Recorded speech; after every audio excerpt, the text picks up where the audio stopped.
안녕하세요, 이말량입니다. 오늘은 제가 베트남에서 생활하면 한 달에 뭐 생활비가 얼마 정도 드는지 얘기해 보려고 카페에 잠깐 왔는데, 내려가서 음료수랑 먹을 것 좀 주문하고 올게요. 잠깐만요. 이게 카페 소다라는 건데, 커피에다가 연유 넣고 얼음이랑 녹여가지고 먹는 건데, 이게 진짜 달거든요. 녹여서 먹으면 맛있으니까, 바로 먹으면 진짜 진해요. 일단 맛빵 한 입 먹고 갈게요.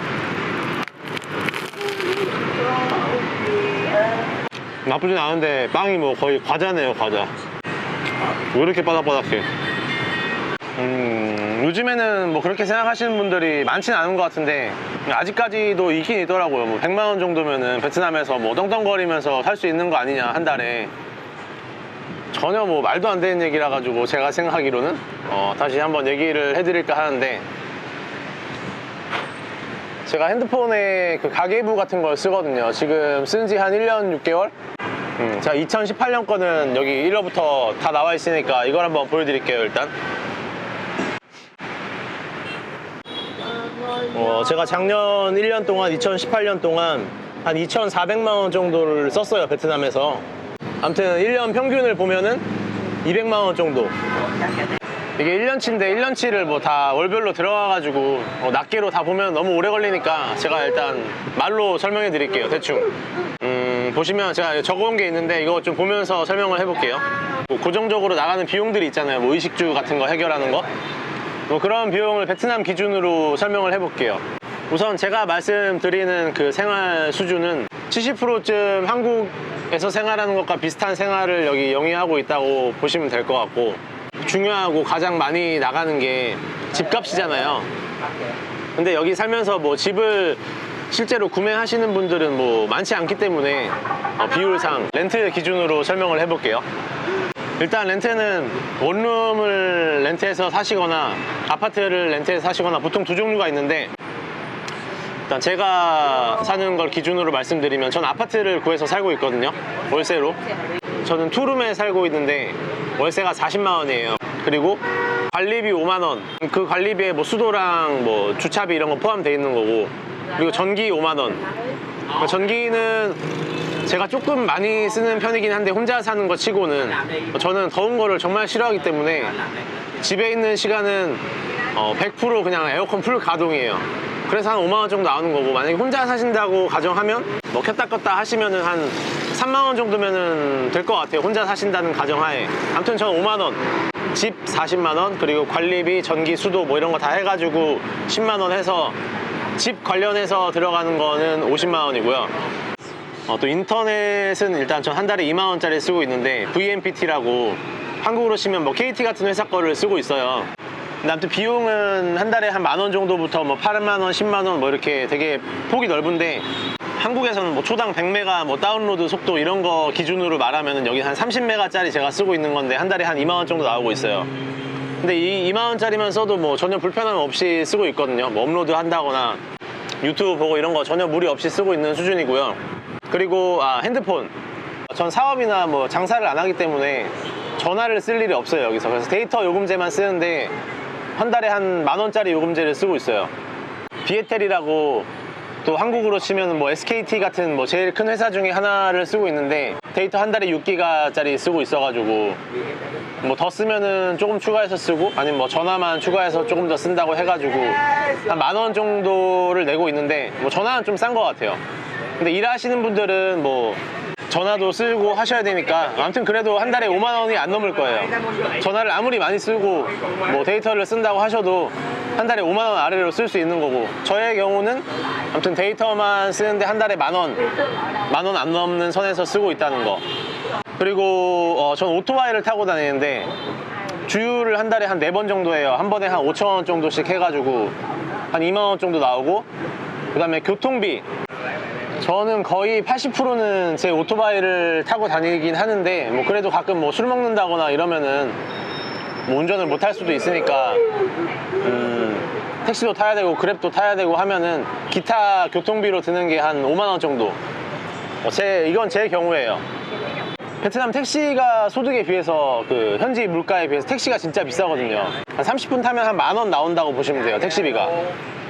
그래서 뭐 택시 한 30분 거리 5분만 타도 5만 원이니까 적게 잡은 거예요. 전 원래 더 나오는데 적게 잡아가지고 5만 원.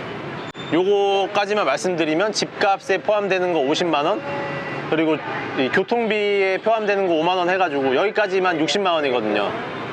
그리고 이제 또 밥을 먹어야 되잖아요. 근데 밥도 현지식을 뭐 안 드시는 분도 있고, 그래서 한국 음식만 사 드시는 분도 계시고, 정말 뭐 로컬에 뭐 체화가 100% 되신 분이면 거의 로컬 음식만 드시기도 하니까 그 음식값이 정말 천차만별이거든요. 이것도 저의 기준을 말씀드릴게요. 저는 세 끼 중에서 한 끼는 그냥 집에서 뭐 과일이라든지 뭐 마트에서 장 봐온 거, 뭐 빵, 뭐 그런 간식류로 간단하게 아침에 먹고, 한 점심 정도는 현지식을 먹어요. 그렇다고 현지식도 제가 뭐 길거리에서 뭐 1,000원짜리, 2,000원짜리 국수를 사 먹는다거나 뭐 그러진 않고, 현지 식당에 가서 먹는 수준? 그리고 한 끼는 한국 음식을 먹는 뭐 그 정도 갖고 적절히 섞어서 먹고 있어요. 일단 한국 음식 하루에 한 끼 먹는다고 했잖아요. 하루에 한 끼에 한 10,000원 정도 나온다고 보시면 돼요. 왜 10,000원이냐면은 베트남이 물가가 싸도 한국 음식은 싸지 않거든요. 한국보다 약간 싸거나 거의 비슷하다고 보시면 돼요. 그래, 한 끼에 한 7,000원, 8,000원 정도 나오는데 또 밥만 먹을 수는 없잖아요. 밥 먹으면서 또 맥주도 한잔 해야 되고, 아니면 또 뭐 주스라도 한잔 하면은 아무튼 한 끼에 한 10,000원 정도 나오거든요. 10,000원. 저녁을 만약에 한국 음식을 먹는다고 치면은 10,000원 곱하기 30 하면은 일단 한국 밥 먹는 거 한 끼 해서 30만 원 들어가죠. 그리고 한 끼는 제가 현지식으로 먹는다고 했잖아요. 근데 길거리에서 안 먹고 현지 로컬 식당에 가서 먹으면, 예를 들어서 현지 식당에서 쌀국수랑 뭐 볶음밥 이런 거 한 개 시켜가지고 음료수랑 먹으면 한 4,000원 나오거든요. 한 4,000원이라고 잡아서 30일 곱하면은 12만 원. 그리고 이제 아침 먹을 거, 그리고 또 제가 간식 먹는 거, 제가 마트를 한 3일에 한 번 정도 가거든요. 뭐 롯데마트라든지 현지 뭐 로컬 대형 마트를 가서 제가 장을 한 3일에 한 번 정도 보는데, 마트 한 번 갈 때마다 제가 한 2만 원 정도씩 사요. 왜 2만 원? 뭘 사서 2만 원이냐 하면은, 뭐 한 우유 갈 때마다 한 우유 한두 개씩 사면 한 4,000원 나오고, 과일 몇 종류 사면은 또 한 3, 4,000원 나오고, 또 맥주 몇 캔 사고, 또 음료수 뭐 간식 몇 개 사면은 아무튼 2만 원은 뭐 적게 잡아도 한 2만 원씩은 나와요. 근데 2만 원이라고 잡아가지고 한 달에 제가 10번 정도를 간다고 치면은 3일에 한 번 정도는 간다고 했으니까 20만 원이에요.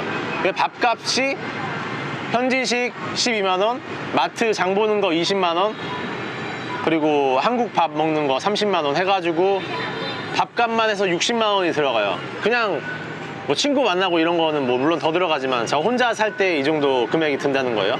그래서 저는 집, 밥 먹는 거 이렇게 해가지고 한 달에 한 120만 원 정도 들고, 작년에 제가 한 달에 한 200만 원 정도씩 쓴 거는 뭐 여행도 가고 뭐 한국 가서 뭐 물건도 사오고 뭐 이래가지고 한 달에 200만 원 정도 쓴 거고, 뭐 유튜브 촬영하는 거 이런 거 빼고 뭐 여행하고 이런 거 빼면은 한 달에 제가 여기서 생활하는 데만 한 120만 원에서 150만 원 정도 제가 쓸 것 같아요.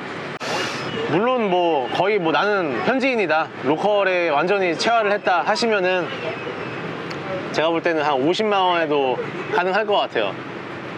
그렇게 살 거면은 근데 베트남에 올 이유가 별로 없겠죠. 뭐 독특한, 정말 특별한 이유가 있지 않은 이상 그럴 뿐은 제가 없을 거라고 생각하고요. 저는 혼자 사니까 그렇지, 그리고 제가 저렴한 동네에 집을 잘 구했기도 하고, 아무튼 7군이나 2군에 한국인들이 많이 사는 데에 가시려면은 제가 사는 아파트 수준에서 한 30만원? 최소 20만원 이상, 한 30만원 정도 플러스가 된다고 보셔야 되고, 그리고 가족 단위로 생활을 하신다거나 뭐 같이 부부라든지 같이 사는 사람이 있으면 돈이 훨씬 올라가겠죠. 일단 저는 혼자 사는데 이 정도니까.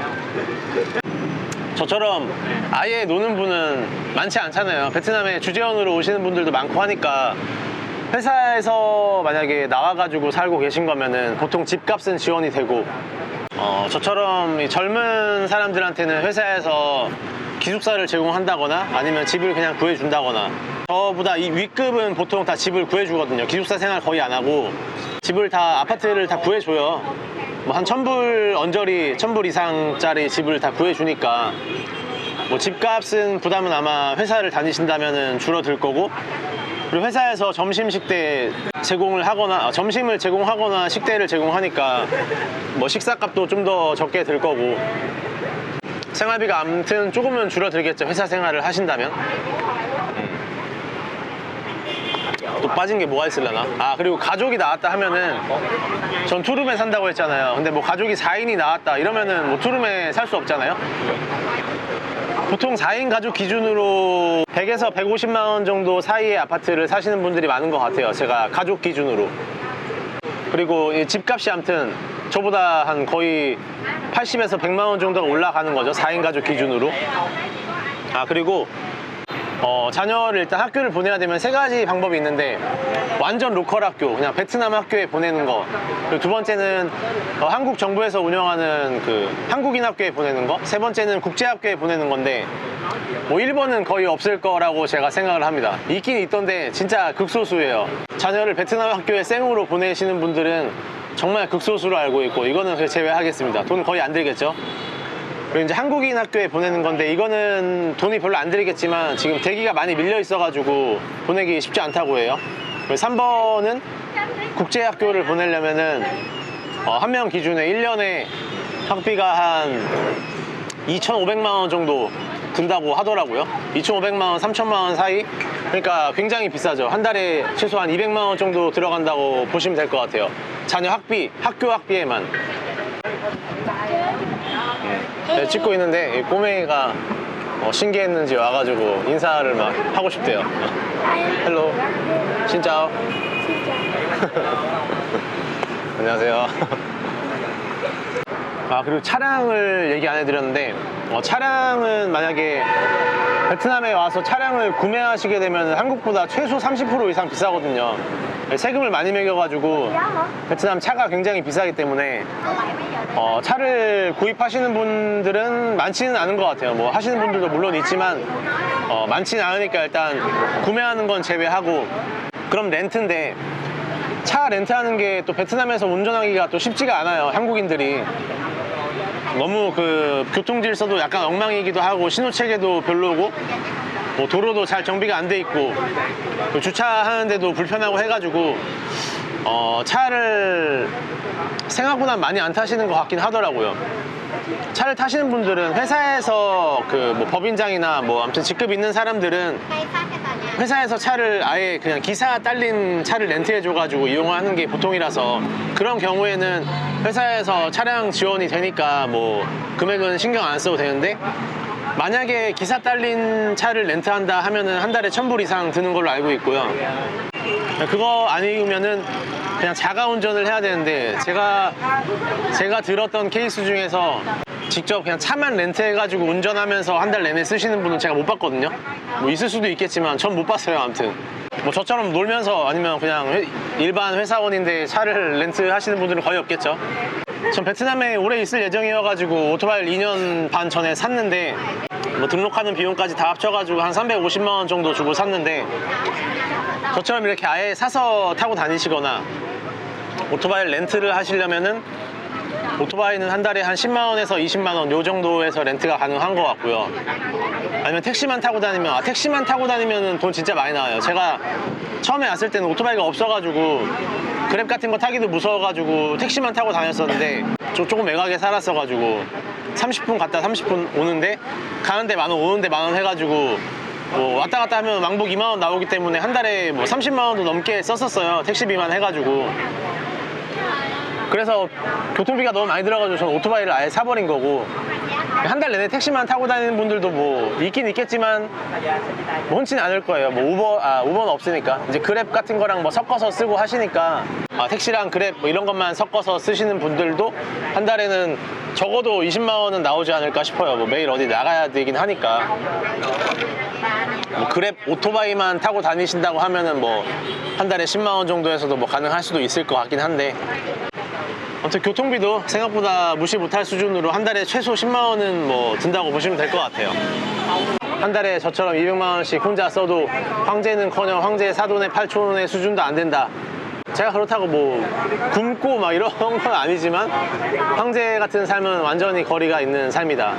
베트남 또는 뭐 기타 동남아, 필리핀, 뭐 말레이시아 이런데 어디를 가도 요즘에 뭐 100만 원, 200만 원 가지고 뭐 풍족한 생활은 하시기 힘들 거라는 게 제 생각이에요.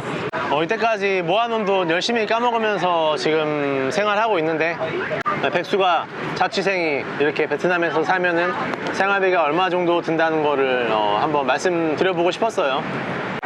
물론 현지인처럼 살면 싸겠지만, 뭐 현지인처럼 살려고 동남아나 뭐 그런 개도국에 가시는 분들은 제가 볼 때는 많지 않을 거라고 생각하기 때문에 그건 논외로 하고, 그냥 어느 정도 한국인의 삶을 유지하면서 동남아에 살려면 돈이 생각보다는 많이 든다라는 게 오늘의 결론입니다. 이쯤에서 영상 마무리하고 또 다음 영상으로 찾아오겠습니다. 안녕히 계세요.